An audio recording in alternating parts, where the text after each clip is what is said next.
സ്നേഹവന്ദനങ്ങൾ പ്രിയുള്ളവരെ, പാഠഭേദത്തിലേക്ക് എല്ലാ മാന്യപ്രേക്ഷകരെയും സ്വാഗതം ചെയ്യുകയാണ്. വളരെ സന്തോഷമുള്ള ഒരു വാർത്തയാണ് ഇന്ന് പാഠഭേദത്തിൽ അവലോകനം ചെയ്യുന്നത്. അതുകൊണ്ട് തന്നെ നാളുകൾക്ക് ശേഷം ചിരിച്ച മുഖവുമായിട്ട് പാഠഭേദം ചെയ്യുവാൻ എനിക്ക് കഴിഞ്ഞു എന്ന ഒരു വലിയ സന്തോഷമുണ്ട്. സാധാരണയായി പാഠഭേദത്തിൽ നമുക്ക് ചുറ്റും കാണുന്ന സാമൂഹിക സത്യങ്ങളെക്കുറിച്ച് നമ്മൾ ചർച്ച ചെയ്യുമ്പോൾ വാർത്തകൾ പലപ്പോഴും ഖേദകരമായ വാർത്തകളായിരിക്കും. അതുകൊണ്ട് തന്നെ സന്തോഷിച്ച് പറവാൻ പലപ്പോഴും കഴിയാറില്ല. എന്നാൽ ഇന്ന് പറയാൻ പോകുന്ന വാർത്ത എൻ്റെ ഹൃദയത്തിൽ നല്ല സന്തോഷം നൽകിയ ഒരു വാർത്തയാണ്. കഴിഞ്ഞ ദിവസം ഹാലിലിയ ന്യൂസിൻ്റെ ഒരു വാർത്ത കണ്ടു. നമ്മുടെ റാന്നിയിലുള്ള ഒരു അതിഥി തൊഴിലാളി കുടുംബത്തിലെ മക്കൾ, അവർക്ക് +2 പരീക്ഷയിൽ കിട്ടിയ ഉന്നത വിജയത്തെക്കുറിച്ചായിരുന്നു വാർത്ത. റാന്നിക്കാർ എന്നതിന് അപ്പുറമായിട്ട്, ഞാനും റാന്നിക്കാരനാണല്ലോ, അവർ പെന്തിക്കോസ്റ്റൽ വിശ്വാസികളാണെന്നുള്ള ആ ഒരു അറിവ് കൂടുതൽ സന്തോഷം പകർന്നു. ഹാലിലിയ ന്യൂസിൻ്റെ ആ വാർത്ത ഞാൻ വളരെ സന്തോഷത്തോടുകൂടെ, ഒരു പുഞ്ചിരിയോടുകൂടിയാണ് ആ ഒരു ഇൻ്റർവ്യൂ ഞാൻ കാണുവാനിടയായി തീർന്നത്. ഒത്തിരി സന്തോഷം തോന്നി. എന്നാൽ ഇന്ന് ആ വാർത്തയുമായിട്ടുള്ള ബന്ധത്തിൽ ഒരു അനുബന്ധ വാർത്ത ഏഷ്യാനെറ്റിൽ കാണുവാനിടയായി തീർന്നു. അതുകൊണ്ടാണ് ഒരു കുഞ്ഞു പാഠഭേദം ആസാദിയുടെ പ്രേക്ഷകർക്ക് വേണ്ടി ചെയ്യാം എന്ന് കരുതുന്നത്. ആദ്യം കഴിഞ്ഞ ദിവസം നമ്മളൊക്കെ കേട്ട ആ വാർത്തയിലെ ചില വിവരങ്ങൾ ഒന്ന് പറയാം. റോബർട്ട് പ്രധാൻ, റീത്ത പ്രധാൻ കുടുംബം അതിഥി തൊഴിലാളികളായി ദീർഘവർഷങ്ങൾക്ക് മുമ്പ് കേരളത്തിൽ എത്തിയതാണ്. പശ്ചിമ ബംഗാളിലെ സിലിഗുഡി പ്രദേശത്തുള്ള ആളുകളാണ്. ഇവരുടെ പേര് സൂചിപ്പിക്കുന്ന പോലെ തന്നെ ഇവർ വിശ്വാസ പശ്ചാത്തലം ഉള്ളവരാണ്. കേരളത്തിൽ വന്ന ശേഷം അവർ ഇപ്പോൾ ആരാധിക്കുന്നത് നമ്മുടെ റാന്നിയിലുള്ള പ്രിൻസ് തോമസ് പാസ്റ്ററുടെ ചർച്ചിൻ്റെ ഹിന്ദി വിഭാഗത്തിലാണ്. ആ വിവരങ്ങളൊക്കെ കഴിഞ്ഞ ദിവസം വാർത്തകളിലൂടെ എൻ്റെ പ്രേക്ഷകർ കേട്ടു എന്ന് ഞാൻ ചിന്തിക്കുന്നു.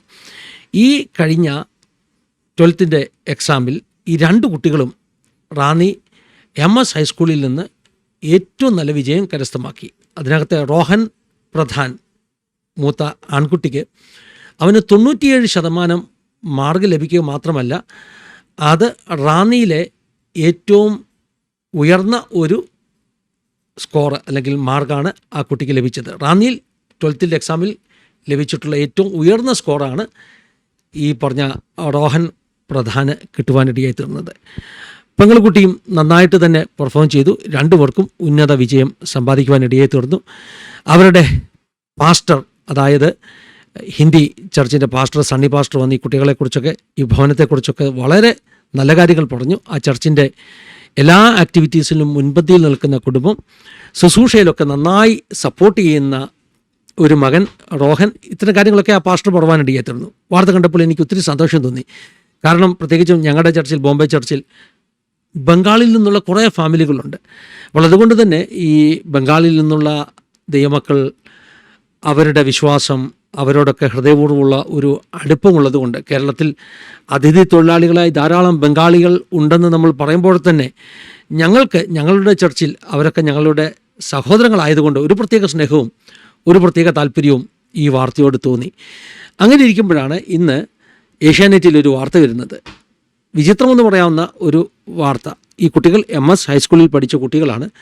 പക്ഷേ ഇപ്പോൾ അവർക്ക് ഡിഗ്രിക്ക് അഡ്മിഷൻ വന്നപ്പോൾ പ്രശ്നമായിരിക്കുന്നു. കാരണം അവർക്ക് റേഷൻ കാർഡില്ല എന്ന കാരണത്താൽ അവരുടെ അഡ്മിഷൻ, പ്രത്യേകിച്ച് ഈ റോഹൻ്റെ അഡ്മിഷൻ വഴിമുടങ്ങി നിൽക്കുന്നു. ഇത് എൻ്റെ മനസ്സിൽ ഒത്തിരി ചിന്തകളിട്ടു. കേരളത്തിൽ തന്നെ പഠിച്ച കുട്ടികൾ അതിഥി തൊഴിലാളികളാണെന്നുള്ളത് ശരി തന്നെ.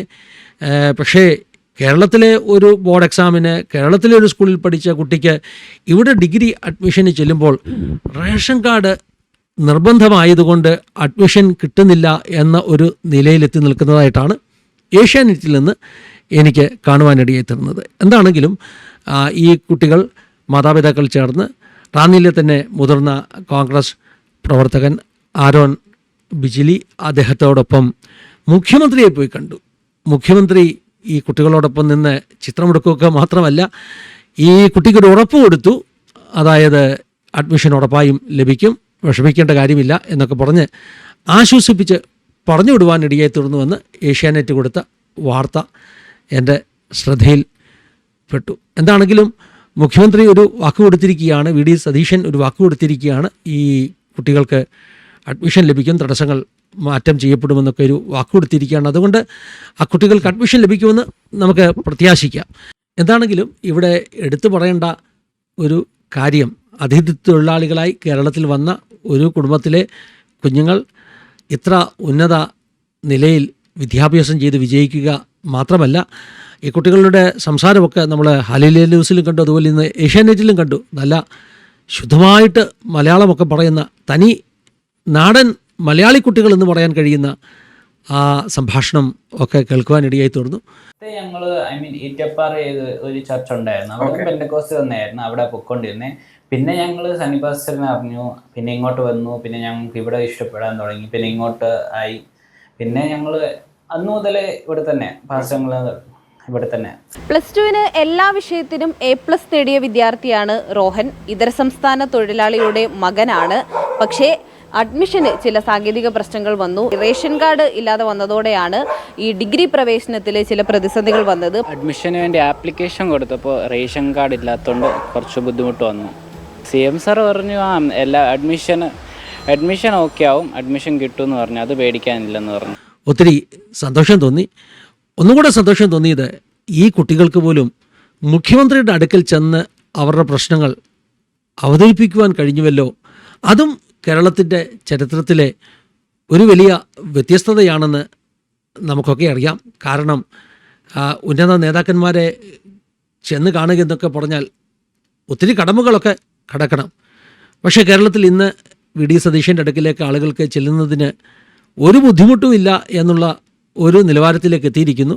ഈ അതിഥി തൊഴിലാളി കുട്ടികൾ VD സതീശൻ്റെ അടുക്കൽ ചെന്ന് കാര്യങ്ങൾ അവതരിപ്പിച്ചു. പ്രശ്നങ്ങൾ പരിഹരിക്കപ്പെടുമെന്ന ഒരു ഉറപ്പൊക്കെ അവർക്ക് കിട്ടി. നമുക്കങ്ങനെ പ്രത്യാശിക്കാം, ഈ കുട്ടികൾക്ക് നല്ല ഒരു അഡ്മിഷൻ ഒക്കെ കിട്ടുമെന്ന് നമുക്ക് പ്രത്യാശിക്കാം. ഒരു വാൽക്കഷ്ണം പോലെ എനിക്ക് പറയാനുള്ളത്, ഞാൻ പലപ്പോഴും പല സാക്ഷ്യങ്ങളിലും പാഠഭേദത്തിലുമൊക്കെ ആവർത്തിച്ച് പറഞ്ഞിട്ടുള്ള കാര്യമാണ്, കേരളത്തിലെ സഭകൾ പ്രത്യേകിച്ചും ഈ പ്രിൻസ് പാസ്റ്ററൊക്കെ ചെയ്യുന്നത് പോലെ ഒരു ഹിന്ദി സർവീസ്, ഒരു ഹിന്ദി ഡിവിഷനും കൂടെ അവരുടെ ചർച്ചകളോടൊപ്പം തുടങ്ങുന്നത് ഏറ്റവും നല്ലതാണ്. കാരണം ഇന്ന് കേരളത്തിൽ ലക്ഷക്കണക്കിന് അതിഥികളായവർ ഉത്തർപ്രദേശിൽ നിന്നും ബീഹാറിൽ നിന്നും ഒറീസയിൽ നിന്നും ആസാമിൽ നിന്നും ബംഗാളിൽ നിന്നും ഒക്കെ വന്ന് പാർക്കുന്നവരുണ്ട്. അങ്ങനെയുള്ള ഹിന്ദി സംസാരിക്കുന്ന ആളുകൾ, കേരളത്തിലെ ജനസംഖ്യയുടെ ഒരു നല്ല ശതമാനം അത്തരത്തിലുള്ള ആളുകളാണ്. അവർക്ക് വേണ്ടി ഹിന്ദി ശുശ്രൂഷകൾ തുടങ്ങേണ്ടതിൻ്റെ ആവശ്യകതയെക്കുറിച്ച് ഞാൻ സഭകളോട് ഒരു അപേക്ഷ പോലെ അങ്ങ് വെക്കുകയാണ്. ഞാൻ ഈ നോർത്ത് ഇന്ത്യയിൽ പല സ്ഥലങ്ങളിൽ സന്ദർശിക്കുമ്പോൾ പലപ്പോഴും കേരളത്തിൽ അതിഥി തൊഴിലാളികളായിട്ടുള്ള ആളുകളുടെ കുടുംബാംഗങ്ങളെയോ അല്ലെങ്കിൽ കേരളത്തിൽ നിന്ന് മടങ്ങി വന്നിട്ടുള്ള അതിഥി തൊഴിലാളികളെയൊക്കെ ഞാൻ കണ്ടിട്ടുണ്ട്. ഒഡീഷയിലൊക്കെ ചെന്നപ്പോൾ ഞാൻ ഓർക്കുന്നു, ചില സഹോദരങ്ങൾ എന്നോട് പറഞ്ഞു, ഞങ്ങൾ ഇത്രയും വർഷം കേരളത്തിലായിരുന്നു. ഒറീസയിലെ ഒരു ചർച്ചിലെ വിശ്വാസികളാണ് കേട്ടോ, ഒറീസയിലെ ചർച്ചിലെ വിശ്വാസികളാണ്. ആ വിശ്വാസികൾ കേരളത്തിലായിരിക്കുമ്പോൾ ഞാൻ ചോദിച്ചു, ഏതെങ്കിലും ഈ ചർച്ചിൽ അവിടെ പങ്കെടുത്തോ? അവർ പറഞ്ഞു, ഞങ്ങൾക്കൊരു ചർച്ചും അവിടെ കിട്ടിയില്ല എന്ന് പറഞ്ഞു. എന്നെ അത് അത്ഭുതപ്പെടുത്തുകയും അല്പം അലോസരമുണ്ടാക്കുകയും ചെയ്തു. നമ്മളൊക്കെ നോർത്ത് ഇന്ത്യയിലേക്ക് പോകുമ്പോൾ നമ്മൾ ആദ്യം അന്വേഷിക്കുന്നത് ഒരു ചർച്ചല്ലേ നമുക്ക് ആരാധിക്കാൻ വേണ്ടി. ഈ അതിഥി തൊഴിലാളികളിൽ പലരും ഈ പറഞ്ഞ ഒറീസയിലോ ബംഗാളിലോ ഒക്കെയുള്ള വിശ്വാസി കുടുംബങ്ങളിൽ നിന്നുള്ള വ്യക്തികളുണ്ട്.